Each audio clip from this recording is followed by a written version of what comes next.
आज भी नीति नियम।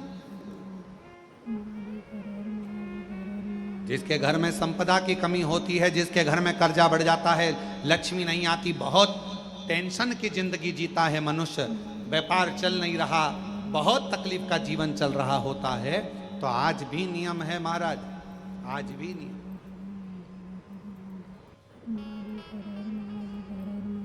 कि सोमवार शुक्रवार ये 2 बार ऐसे हैं, इन 2 बार को यदि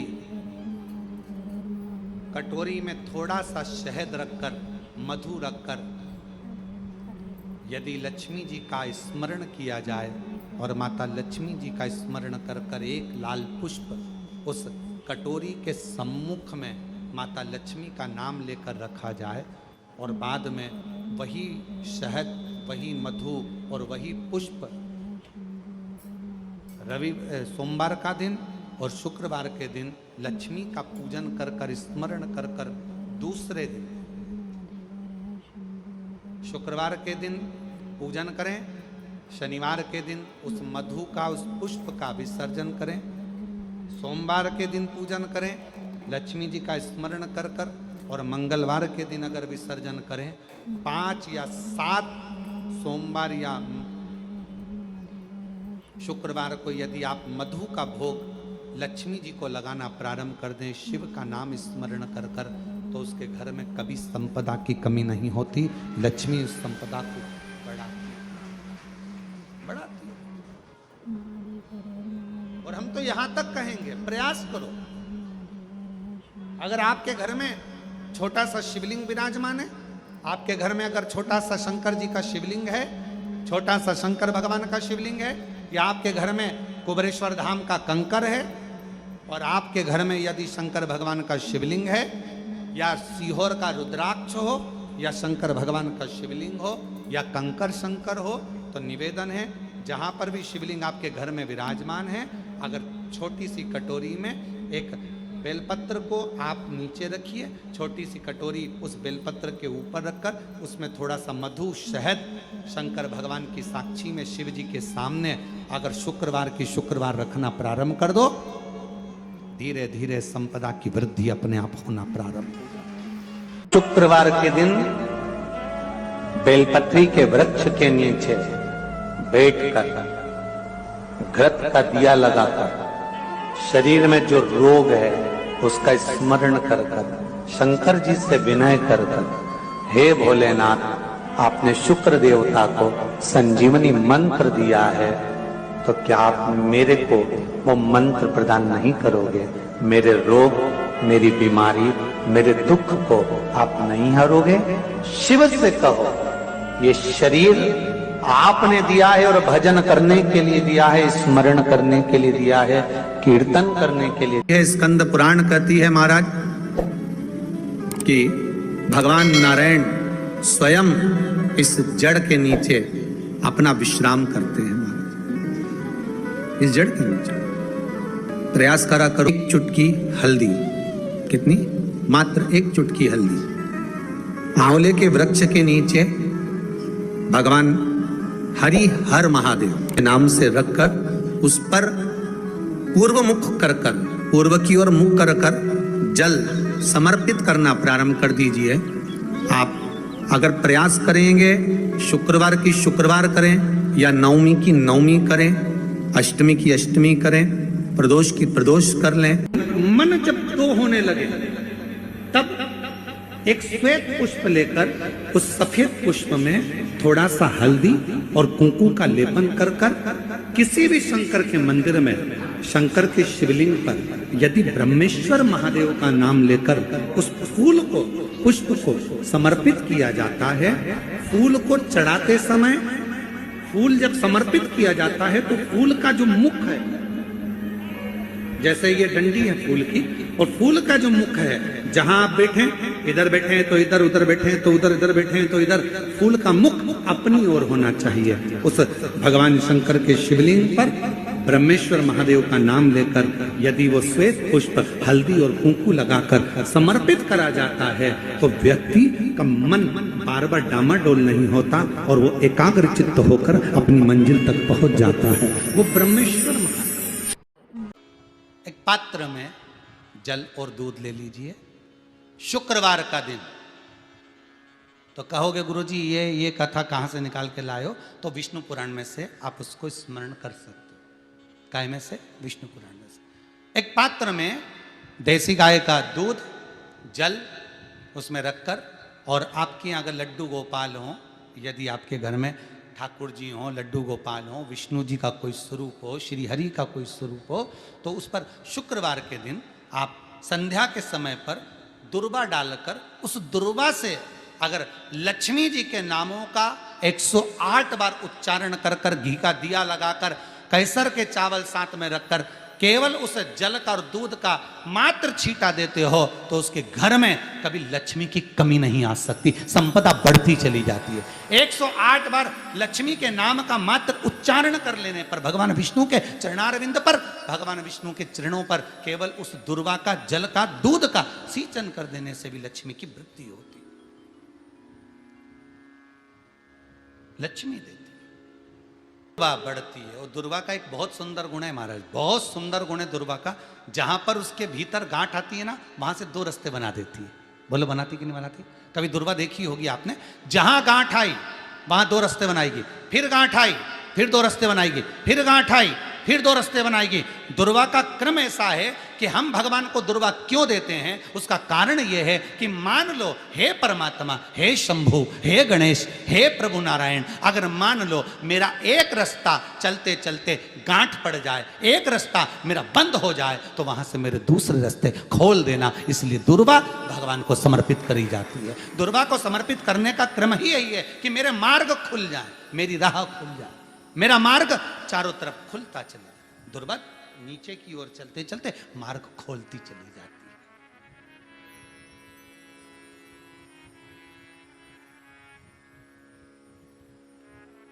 अमृत है ये, इसलिए नष्ट नहीं होती। तोड़ के रख लेना, प्रैक्टिकल करके जरूर देखना, सीवर वाला महाराज कहीं झूठ तो नहीं बोल रही है। तोड़ कर रखो दुर्वा को, बोरी में भर कर रखो। 4 साल 6 महीने 8 महीने बाद सूख जाए, बेकार हो जाए, उसके बाद भी उसको खेत में, बगीचे में कहीं ले जाकर पटक देना, 8-15 दिन पानी देना, देखो फिर वापस वही हरि की हरि होना, वही कहीं ना कहीं से स्फुटित होते फिर आगे बढ़ना चालू कर देगी। उसका तत्व है अमृत, वो अमर है, मरती नहीं, फिर चालू हो जाती। शिव कहते हैं यही अमरता है, यही अमरता है कि दुख आया तो मरने की नहीं सोचना है। तकलीफ आई, कष्ट आया, रोग आया, बीमारी आई, थोड़ा सा तकलीफ आ गई, थोड़ी बीमारी आ गई, थोड़ा दुख आ गया, तो ये मत सोचना मैं मरना है। नहीं नहीं नहीं, अभी तो और जीना है। तो किस लिए जीना है? कोई कहेगा इसको कहीं आसक्तियां होंगी, घर की, परिवार की, कुटुंब की, कबीले की, इसलिए जीना चाहती है, इसलिए जीना चाहता है। नहीं, आसक्ति एक रखना कि मैं जीना इसलिए चाहता हूं, मैं और जीना चाहती हूं, इसलिए चाहती हूं कि अब मैं भगवान का भजन करना चाहती हूं। अभी तक मैंने परिवार, कुटुंब, कबीले, संसार के लिए करा, अब जितनी जिंदगी दी उस मालिक ने, अब मैं उसका भजन करूं। दुर्वा भगवान विष्णु को चढ़े, दुर्वा गणेश जी को चढ़े, दुर्वा शिव जी को चढ़े, दुर्वा ब्रह्मा को चढ़े, दुर्वा इंद्र को चढ़े, दुर्वा पितरों को चढ़े। कितना सुंदर कहा है। जिसके घर में पितृदोष प्रबल होता है, बहुत प्रबल पितृदोष है, तो उसके घर के जहां पानी का मटका रखा था, पितृदोष मालूम है ना? पितृदोष का लक्षण क्या होता है? 1 रुपए कमाओ, 1.25 रुपए खर्च हो, समझ लेना पितृदोष है। रात्रि को सो गए तुम, बड़े चक नींद आ गई तुमको, बहुत प्रेम से सो गए, सोने के 1.5 घंटे या 2 घंटे बाद तुम्हारी नींद खुल जाए और कम से कम आधे घंटे तक तुमको भूख लग रही हो, समझ लेना पितृदोष है। सोकर उठने के बाद में जैसे ही 1-2 घंटे की नींद हो गई और अचानक नींद खुल गई और तुम्हें भूख लग रही है, भूख लग रही है, प्यास लग रही है बहुत तेज, अभी सोए हो 1.5 घंटा ही हुआ, 2 घंटा ही हुआ, भूख लगने लगी, बहुत तेज भूख लग रही है, समझ लेना पितृदोष, पितृ भूखे हैं, भोजन की याचना कर रहे हैं, भोजन की याचना। सोने के बाद तत्काल नींद खुले 2 घंटे के बाद, भूख लगे, उसका भी एक समय बताया है महाराज ब्रह्मवर्ता पुराण के अंतर्गत कि रात्रि को सोने के बाद में 1 घंटे की नींद हो जाए और उसके बाद में 2 घंटे के अंदर वापस नींद खुल जाए और भूख लगने लगे तो समझ लो पितृ भूखे हैं, भोजन मांग रहे हैं, अन्न मांग रहे हैं, पितृदोष है।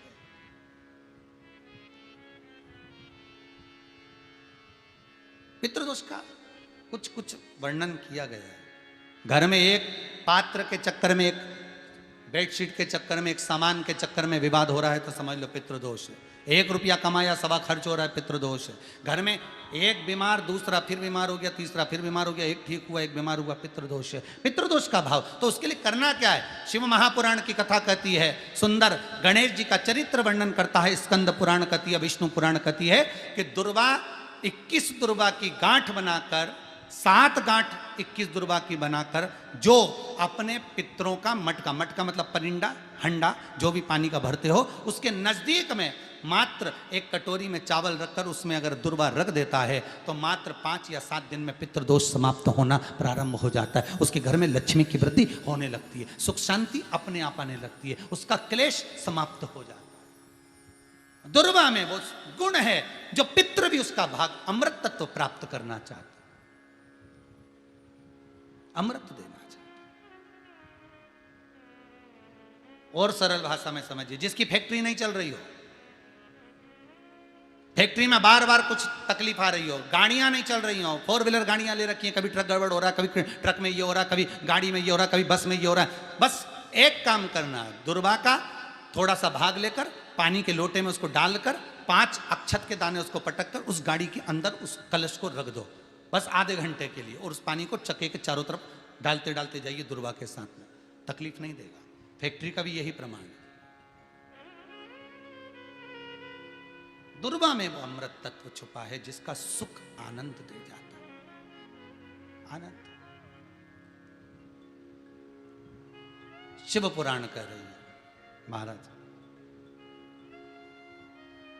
दुर्वा का एक नाम और है, उसका नाम है अमृत जन्मा। क्या नाम है? अमृत जन्मा, दुर्वा का एक नाम और है। मारवाड़ी लोग इसको ध्रुवी बोलते हैं, ध्रुव बोलते हैं।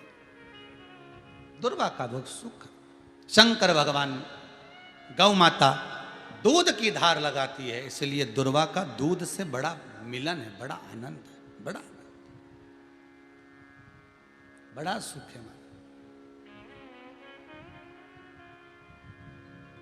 कोई भी ग्रह अनुकूल नहीं है, सब बेकार चल रहे हो, सब प्रतिकूल चल रहे हो, दूध के पात्र में दुर्वा डाल लो, पीपल के वृक्ष के नीचे चढ़ा कर आओ, राहु केतु शुक्र शनि जो भी गड़बड़ है सब सुधरना चालू हो जाता है। दुर्वा का वो सुख।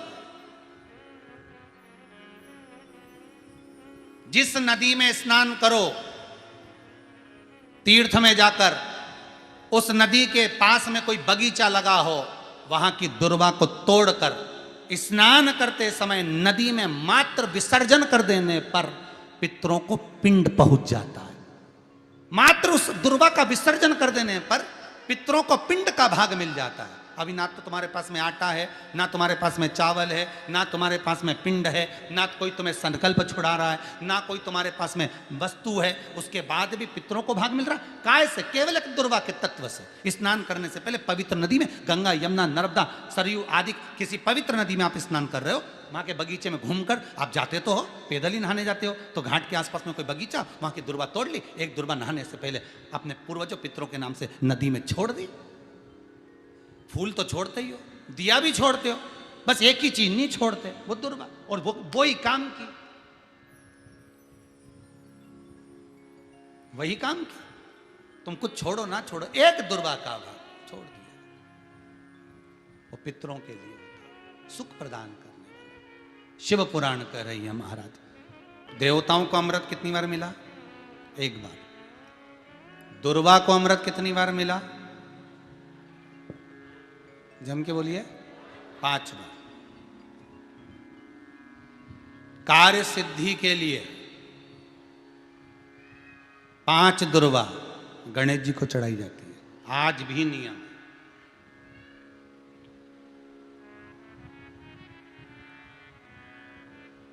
कभी आपको मौका मिला हो और आपने रावण संहिता पढ़ी हो, कौन सी संहिता?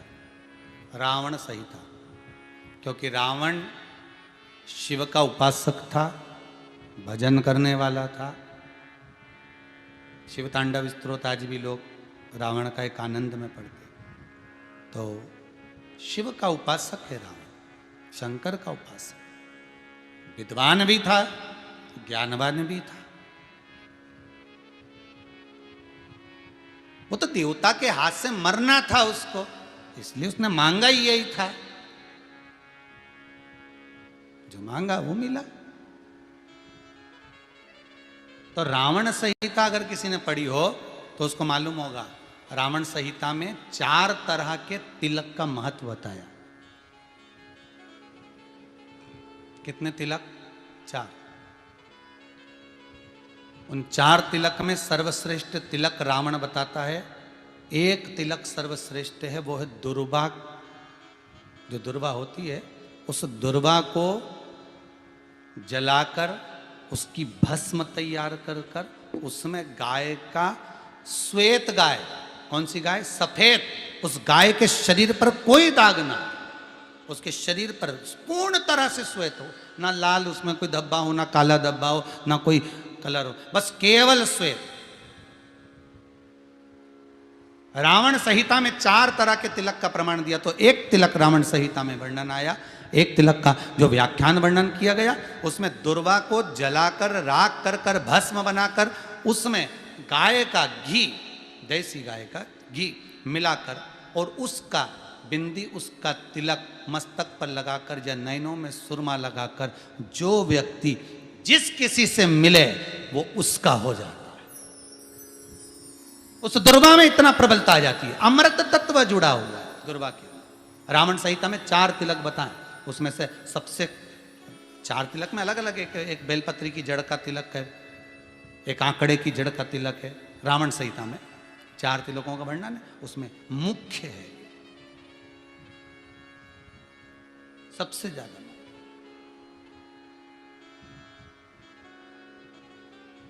हम तो कहेंगे, अगर मान लो, वैसे तो नौकरी करने जाओ, सर्विस करने जाओ तो आंख में काजल लगा कर जा नहीं सकते, नहीं तो लोग ही कह देंगे कहाँ से आया है। मालूम पड़े तुम नौकरी के लिए इंटरव्यू देने जाओ और आंखों में काजल लगा के चले जाओ, तो फिर भी एक प्रयास करना, फिर भी एक प्रयास करना, उस दुर्वा का जो काजल बनाओ, मूछे हो, दाढ़ी हो, कहीं कहीं पर भी उसकी एक बिंदी लगा कर चले जाओ, वो असर करेगी और आपको वो जॉब मिल ही जाएगा, ये पक्का है। उसमें आकर्षण होता है, दुर्वा आकर्षण का केंद्र करती है। आपको कभी आपके नयनों में दर्द हो रहा हो, जलन हो रही हो, तो आप दुर्वा, हरी भरी जहाँ दुर्वा हो वहां थोड़ी देर चलने का प्रयास करिएगा, आपके नेत्रों का विकार समाप्त हो जाएगा। दुर्वा में वो एक सुख है, वो अमृत छपा हुआ, और एक बार का अमृत नहीं, 5 बार का अमृत दुर्वा के अंतर्गत।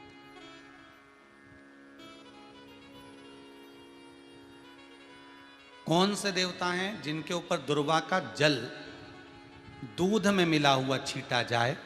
श्वेत गाय के। देखो, दूध का प्रमाण बार बार दुर्वा के साथ आया, उसका कारण क्या है?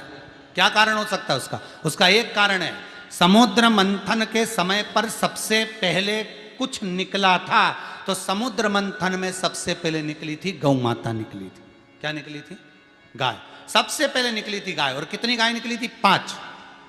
पहली नंदा, दूसरी सुभद्रा, तीसरी सुरभि, चौथी सुशीला, 5वीं बहुला।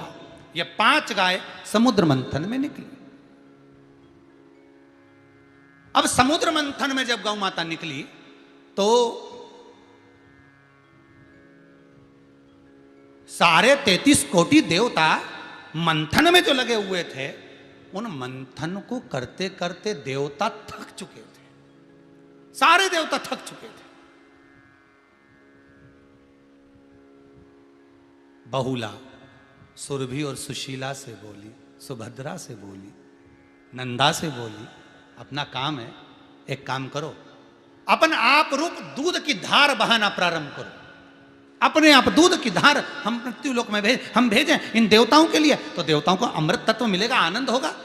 और गौ माता ने ऊपर खड़े होकर जो दूध बहाना प्रारंभ करा, वो देवताओं के मुख में आधा तो गया और आधा दूध समुद्र पर जब गिरा, और जो मंथन चल रहा था उस मंथन के चलते, कभी दूध का दही का मंथन करना तो क्या निकल कर आएगा, मक्खन आ जाएगा। वो मक्खन तैरता हुआ समुद्र की लहर से दुर्वा पर जा पड़ा। इसलिए आज भी दुर्वा के साथ में गौ माता के दूध का बड़ा प्रमाण है, वो भी देसी गाय,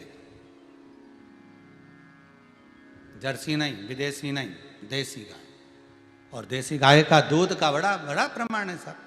हम कई बार कथाओं में कहते हैं, जैसा खाया अन्न, बोलते जाओ, वैसा हो गया मन, जैसा पिया पानी वैसी हो गई वाणी, और जैसा पिया दूध वैसी बन गई बुद्ध। बुद्धि कैसे बनी है? दूध से बनी।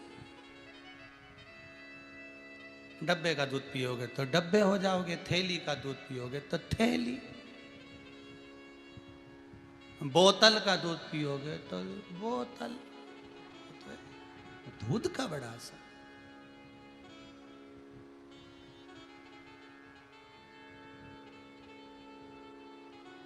गौ माता के दूध का पानी। कहा एक पात्र में जल और दूध ले लीजिए, शुक्रवार का दिन। तो कहोगे गुरुजी ये कथा कहाँ से निकाल के लाए हो? तो विष्णु पुराण में से आप उसको स्मरण कर सकते हो। काय में से? विष्णु पुराण में से। एक पात्र में देसी गाय का दूध, जल उसमें रखकर, और आपके यहाँ अगर लड्डू गोपाल हो, यदि आपके घर में ठाकुर जी हो, लड्डू गोपाल हो, विष्णु जी का कोई स्वरूप हो, श्री हरि का कोई स्वरूप हो, तो उस पर शुक्रवार के दिन आप संध्या के समय पर दुर्वा डालकर, उस दुर्वा से अगर लक्ष्मी जी के नामों का 108 बार उच्चारण कर कर, घी का दिया लगाकर, कैसर के चावल साथ में रखकर, केवल उस जल का और दूध का मात्र छींटा देते हो, तो उसके घर में कभी लक्ष्मी की कमी नहीं आ सकती, संपदा बढ़ती चली जाती है। 108 बार लक्ष्मी के नाम का मात्र उच्चारण कर लेने पर, भगवान विष्णु के चरणारविंद पर, भगवान विष्णु के चरणों पर केवल उस दुर्वा का, जल का, दूध का सींचन कर देने से भी लक्ष्मी की वृद्धि होती, लक्ष्मी देती।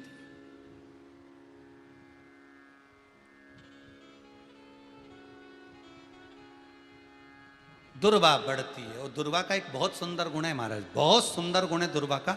जहां पर उसके भीतर गांठ आती है ना, वहां से 2 रास्ते बना देती है। बोलो बनाती कि नहीं बनाती? कभी दुर्वा देखी होगी आपने। जहां गांठ आई वहां 2 रास्ते बनाएगी, फिर गांठ आई फिर 2 रास्ते बनाएगी, फिर गांठ आई फिर 2 रास्ते बनाएगी। दुर्वा का क्रम ऐसा है कि हम भगवान को दुर्वा क्यों देते हैं? उसका कारण यह है कि मान लो, हे परमात्मा, हे शंभु, हे गणेश, हे प्रभु नारायण, अगर मान लो मेरा एक रास्ता चलते चलते गांठ पड़ जाए, एक रास्ता मेरा बंद हो जाए, तो वहां से मेरे दूसरे रास्ते खोल देना। इसलिए दुर्वा भगवान को समर्पित करी जाती है। दुर्वा को समर्पित करने का क्रम ही यही है कि मेरे मार्ग खुल जाए, मेरी राह खुल जाए, मेरा मार्ग चारों तरफ खुलता चले। दुर्वा नीचे की ओर चलते चलते मार्ग खोलती चली जाती है।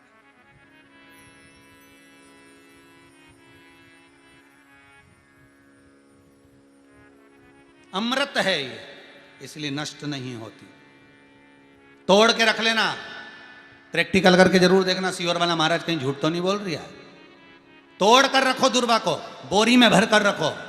4 साल 6 महीने 8 महीने बाद सूख जाए, बेकार हो जाए, उसके बाद भी उसको खेत में, बगीचे में कहीं ले जाकर पटक देना, 8-15 दिन पानी देना, देखो फिर वापस वही हरी की हरी होना, वही कहीं ना कहीं से स्फुटित होते फिर आगे बढ़ना चालू कर देगी। उसका तत्व है अमृत, वो अमर है, मरती नहीं, फिर चालू हो जाती। शिव कहते हैं यही अमरता है, यही अमरता है कि दुख आया तो मरने की नहीं सोचना है।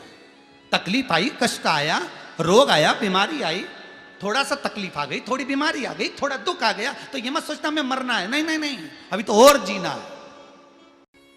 आया दरवाजे तक रोग, आया दरवाजे तक बीमारी, आया दुख दरवाजे तक, दुख क्यों ना आएगा? हमारे पूर्व का कर्म है तो दुख तो मिलना ही है।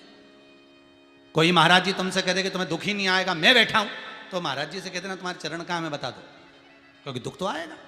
जैसी करनी वैसी करनी। जो पूर्व में कर कर आए हो, भले आज तुम किसी को दुख नहीं दे रहे, भले आज तुम किसी को तकलीफ नहीं दे रहे, पर पूर्व का कर कर आए हो वो तो भोगना पड़ेगा।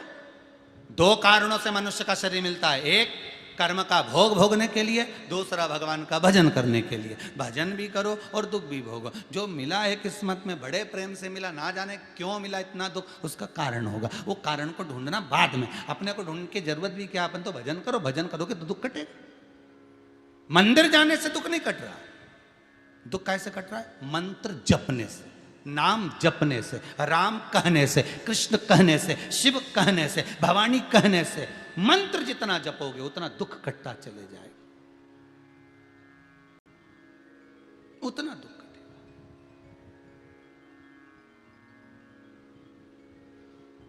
भोला सब दुख काटो म्हारा, ओ भोला सब दुख काटो म्हारा।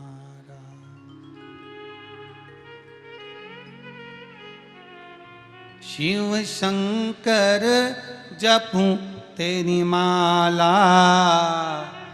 भोला। जैसे व्यक्ति का कोई काम नहीं हो रहा हो, बहुत दिन से लगे, बहुत समय से लगे, ये काम हो ही नहीं रहा, तो शंकर जी का नाम को उल्टा कर कर जपना चालू कर दो। नमः शिवाय ओम।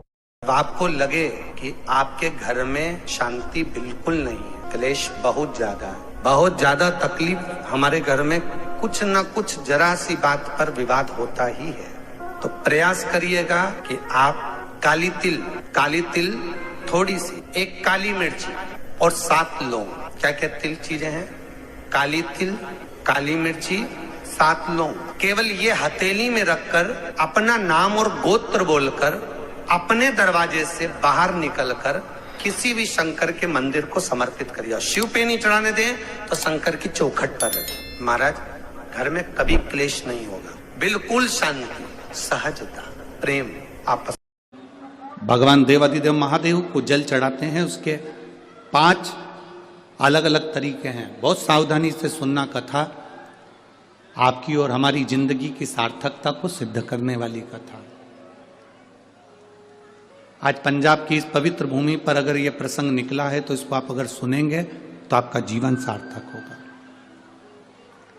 शिव जी को 5 तरह से जल चढ़ाने का तरीका है।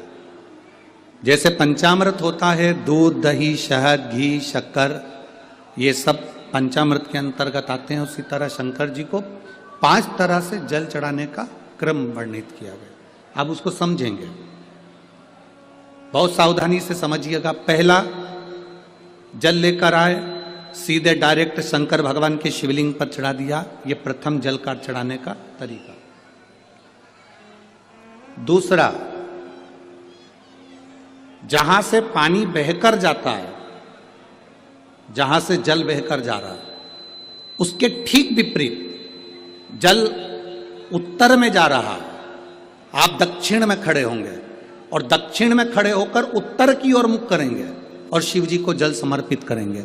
ये रोग मुक्ति करने वाला है और हमारे रोग पर हमें विजय प्रदान करने वाला है।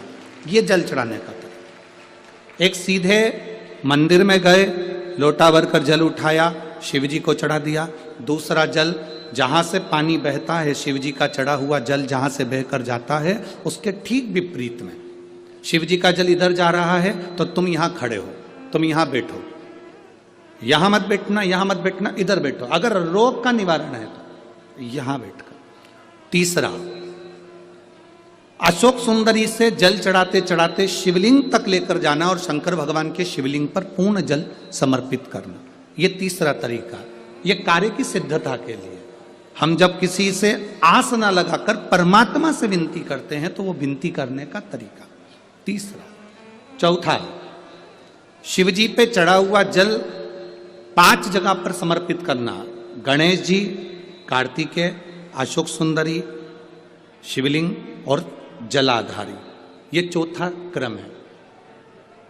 जब जिस नारी का, जैसे मेरा नाम मोनिका है, मेरे पति का नाम संजय सिंह है, मैं दिल्ली स्वरूप नगर के निवासी हूं, मेरा फोन नंबर ये है। कहीं बैठी हैं? मैं बाबू को लाए हैं क्या?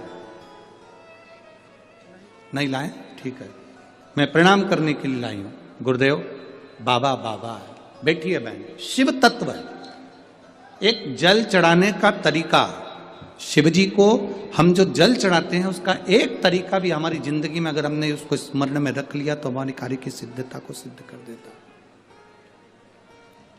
हमें सफलता की ओर लेकर चले जाता है।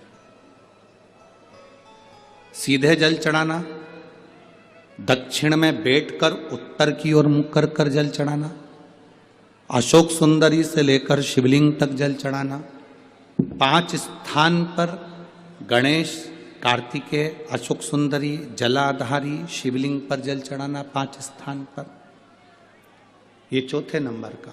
और 5वां जल समर्पित करना,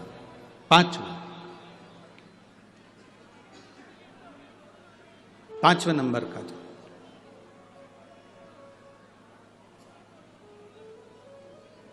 शिव जी को 5वें नंबर का जो जल आता है, जो जलाधारी है, ऊपर जिसमें पानी भरा रहता है और नीचे एक एक बूंद टपकता रहता है, जलाधारी में जल समर्पित कर कर उसी जल को बचाकर अशोक सुंदरी वाली जगह पर थोड़ा सा चढ़ाकर उसी में से जल शिवलिंग पर जब हम समर्पित करते हैं तो हम जिस कार्य के लिए जा रहे हैं वो कार्य सफल हो